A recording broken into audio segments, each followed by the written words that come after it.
doing? Yep, let's talk player welfare in Japan.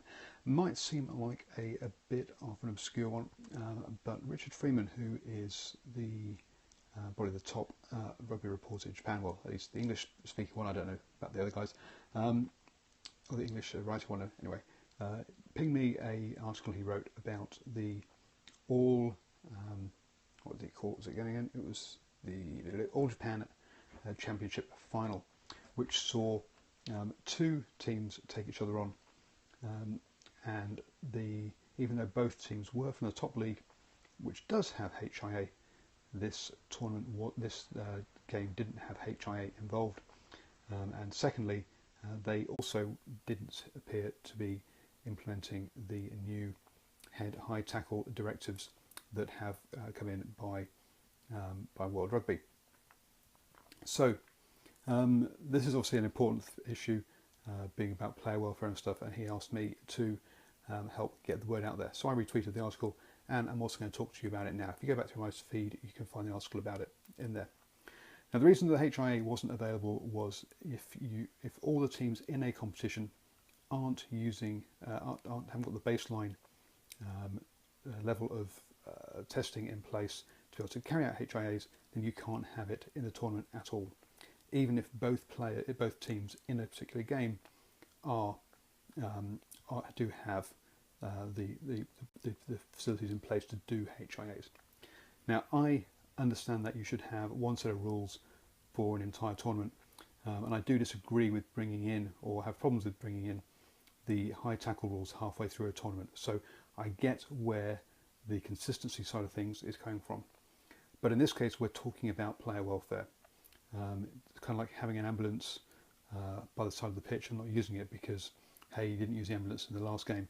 I think in this case, for this kind of ruling, they should be able to use it as long as both teams have the prerequisite testing in place. So I think there needs to be an exception in this case, and World Rugby needs to re-look at this and allow the HIA to be put into games in competitions where both teams are set up for it, even if not everyone in the competition is set up for it.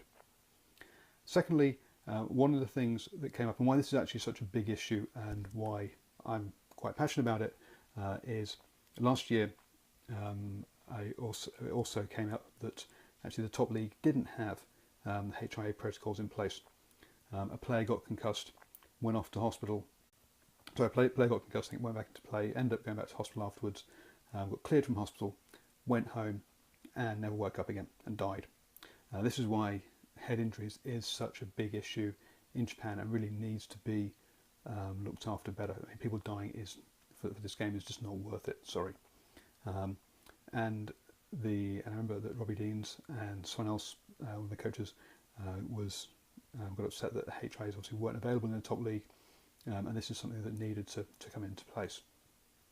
So I happened to know at the time, the general manager for World Rugby in Asia and Oceania, and I got in touch with him, and it came out that apparently they had problems with translating of the materials, but that's been fixed now, and they do have HIAs in top league.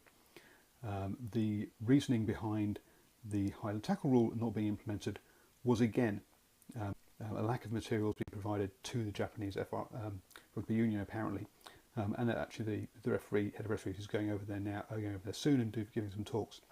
You'd think after failing once on a player welfare issue and not having the materials translated, that this kind of stuff wouldn't be a barrier in future.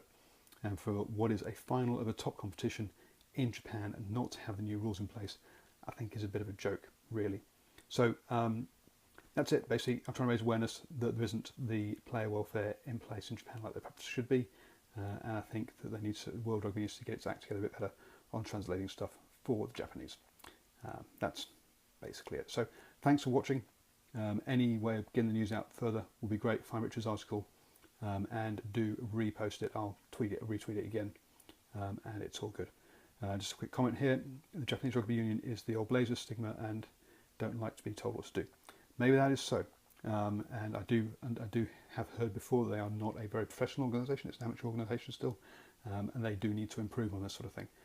All the unions have to do what they're told by World Rugby. You can't have your own rules. End of story. And that's why we have to have the same rules across the world globally. It's sad if that is the case, and that's one of the barriers in place in Japan. So, thank you for my rugby blog who's talking about that. He does know stuff as well. So please do get the word out there. Please find that article from Richard and give it a retweet.